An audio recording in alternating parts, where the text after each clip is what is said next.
रहने वाले जो लोग थे उसे क्या कहा गया? बेशरिया। क्या कहा गया? एक ऐसा सूफी हुआ करता था, यहां से देखो, सूफी के बारे में पढ़ रहे हैं तो पहला सूफी, सूफी कौन बना?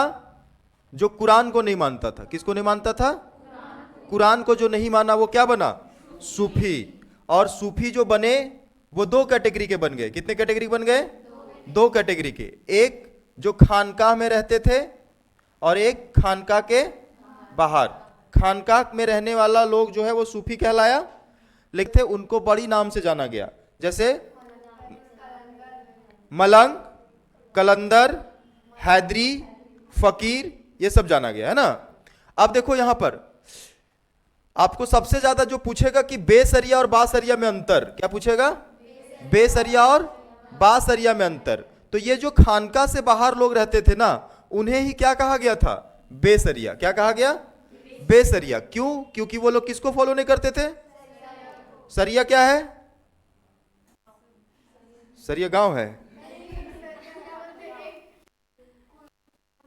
कुर्ती है? सरिया क्या है रे? सरिया क्या है? सरिया इस्लामिक ग्रंथ का नाम है,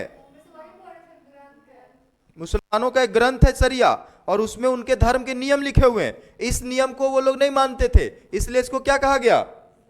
बेसरिया। क्या कहा गया?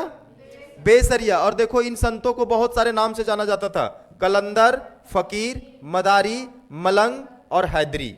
ठीक है, ये वो संत होते थे जो लोग कहां रहते थे भाई? खानका से बाहर। कहां रहते थे? खानका से बाहर। ठीक है। उसके बाद हम लोग चिश्ती के बारे में पढ़े कि चिश्ती क्या था। तो चिश्ती के बारे में हम लोगों ने देखा कि चिश्ती जो है वो कौन थे। तो वो 12वीं शताब्दी के अंत में बहुत सारे लोग आए, बहुत सारे सूफी आए भारत। उसमें अलग अलग कम्युनिटी के लोग होते थे, अलग अलग समूह के लोग, समुदाय के लोग होते थे। सबसे ज्यादा प्रसिद्ध हुआ चिश्ती। क्यों? क्योंकि इनको भाषा आती थी, उन्होंने भाषा सीखा, उन्होंने भारतीय परंपरा को अपनाया। ठीक है, तो इसलिए जो है सो ज्यादा प्रसिद्ध हो गया। तो ये सब चीज टॉपिक था। आगे के टॉपिक